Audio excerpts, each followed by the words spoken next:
Welcome to Pario magazine, where I chat with individuals who have a desire to create. Today I am joined by a superstar Norwegian pop group who were recently in Australia to help us decide our Eurovision contestant for 2022. Welcome to Pario magazine, KEiiNO. Upcoming tour of Australia.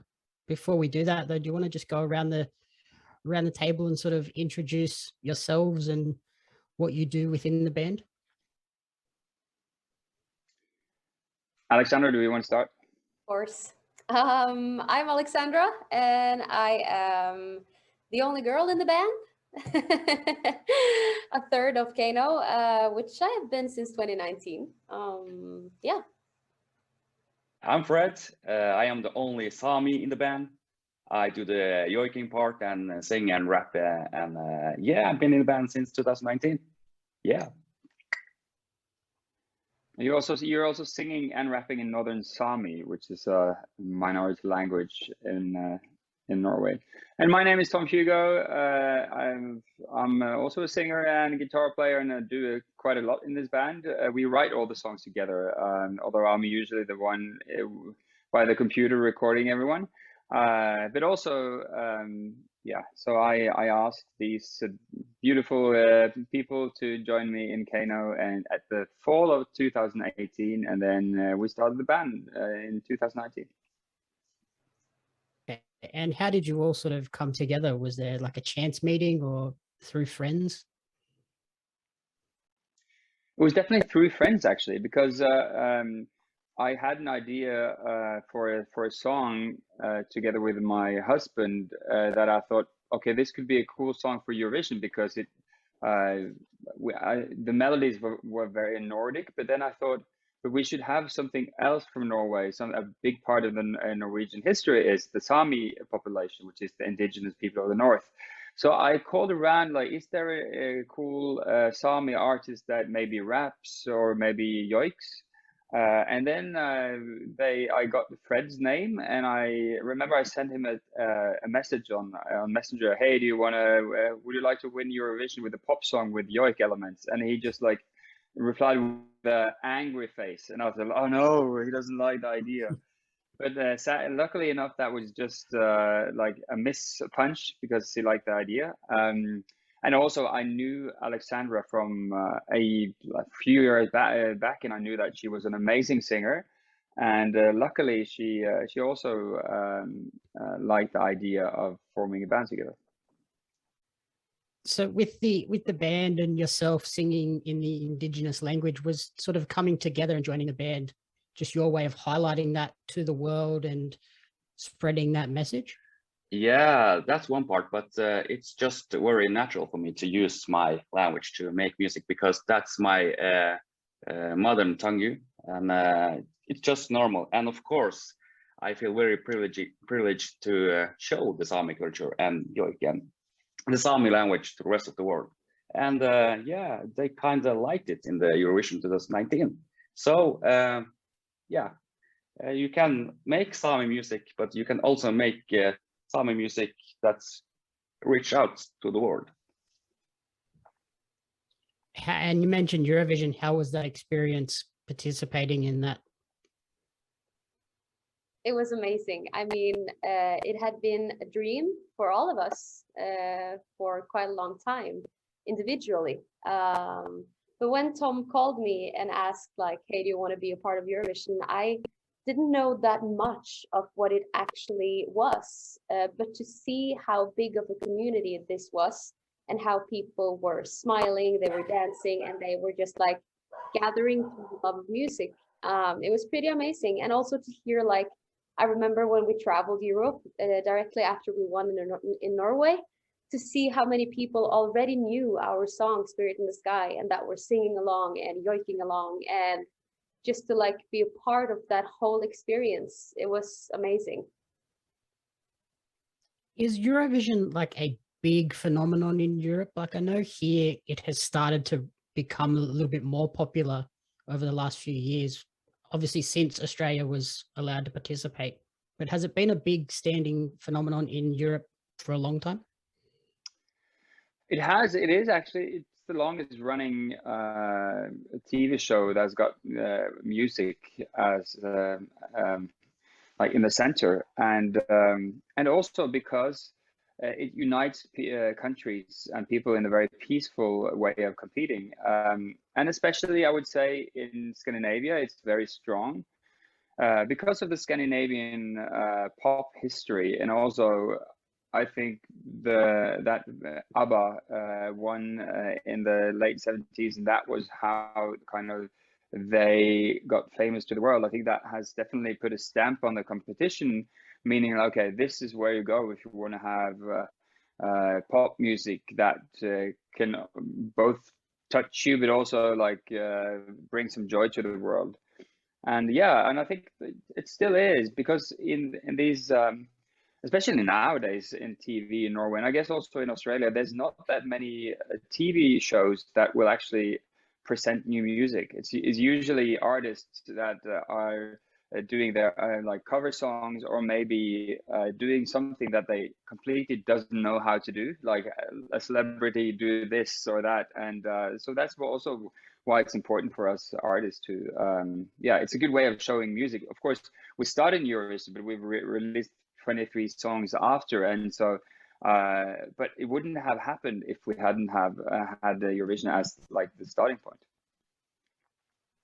And what was the reaction when Australia was allowed to join the competition?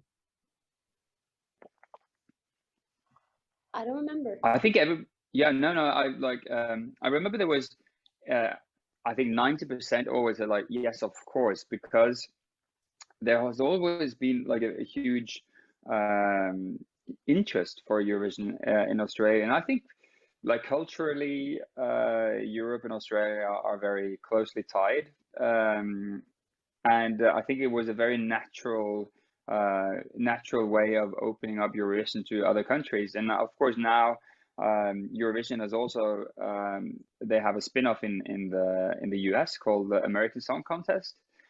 But then again, I feel that and also they're working on something for Asia, but I think it's very natural that Australia is part of Eurovision. And most importantly, Australia has always sent great artists with songs that really you can see that like Australia is putting a lot of effort into bringing their best, and that's very, I think a lot of people like that. Yep. And you're coming down here to Australia as part of Eurovision Decides, Australia Decides. How are you feeling ahead of the trip? We're so excited.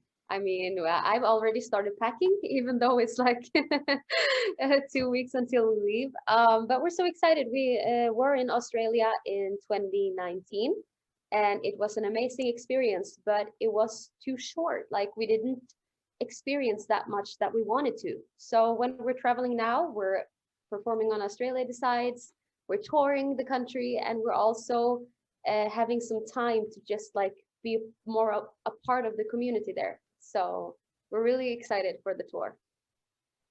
And we also remember, like of course we've been playing shows all over Norway and in a lot of European cities, but the reaction from the Australian fans was amazing. And so we can't wait to show all the new songs that we've made since we were there last time, and hopefully people will get a very good way of hopefully dancing and singing along and learn how to yoik. And yeah, I noticed that, yeah, like you mentioned, you are getting to travel around a bit. You're not just hitting the capital cities, you are going all up and down the East Coast, hitting the big cities and the small cities in between as well. Yes, it's really, as Alexander said, this time we really want to see a bit more of Australia, and we're also bringing a film team and hope to bring back home some of like what we love most about Australia, and to make a little documentary series about Australia. Because I think both in Norway and all over the world, people right now, they're so eager to travel, and it's been quite a while. So hopefully we'll be one of the first tourists that can show what things Australia's got to offer, more than just Sydney and Melbourne and Brisbane that a lot of Norwegians know about. Yeah, I was going to mention, you, like you said, you'd last toured in 2019, right before the whole global pandemic hit. Does that make it Yeah. extra special to be coming back now, as if things are opening back up? Yeah, definitely. I mean, for us, it's been strange years. Like we had a few concerts, but not like a tour. And to travel abroad, it's just, yeah, everything we've dreamt of. So we're super ready. What can people expect from these shows? Of course, we are playing our latest album, Octa, and we are bringing our great band, our great live band. The last time we were like the three of us, but now we just have the full show. Yeah, and of course, like we always like KEiiNO music, like it will make you smile, hopefully make you want to move a bit. But also we have a few songs of our favorite covers that we KEiiNOfy. We add some like, and we won't say too much, but there will be a new song coming out the 25th of February that I believe a lot of Australians got a relationship to, and hopefully will make we'll make the crowd happy when they hear our new song as well.